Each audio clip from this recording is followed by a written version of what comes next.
আজকে নিয়ে চলে এলাম ফেসবুকে সেই ভাইরাল জামুন শটের রেসিপি। আমি তো যবে থেকে ভিডিওটা দেখেছি ভাবছিলাম কবে বানাবো, তাই মাকে আজ সব রেডি করে রাখতে বলেছিলাম। আর এই গরমের মধ্যে ফিরে সোজা মায়ের কাছে গিয়ে বানিয়ে নিলাম। মা এখানে জামগুলো ভালো করে ধুয়ে নিয়ে হাত দিয়েই ঠান্ডা জলে একটু পেস্ট করে নিল। এবার জামের এই পেস্টটা বড় ছাঁকনিতে ছেঁকে নিয়ে মিক্সির মধ্যে ঠান্ডা জল দিয়ে সেটা একবার মিক্সিতে ঘুরিয়ে নিলেই যে সুন্দর জুসটা আমরা পেলাম, এবার সেটা দিয়েই তৈরি হবে জামুন শট। এখানে আমার মেয়ে হেল্প করতে চলে এসেছে, ও ভিডিওটা দেখেছিল, ও বলেছিল এই পার্টটা ও করবে।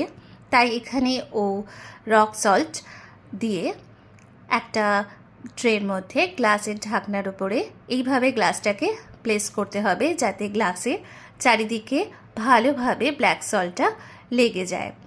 এরপর হবে সেই আসল ম্যাজিক, যখন এই গ্লাসের মধ্যে জামের জুসটা দেওয়ার পর দেওয়া হবে সোডা। এখানে গ্লাস রেডি হয়ে গেছে। এইভাবে গ্লাসটা প্রিপেয়ার করে নিয়ে সেই মিক্সিতে করে নেওয়া জামের জুসটা দিয়ে দিলাম। এরপর এখন অ্যাড করছি সোডা। সোডা তো মার্কেটে অ্যাভেলেবেল রয়েছে। রেডি হয়ে গেল জামুন শট। দারুণ খেতে হয়।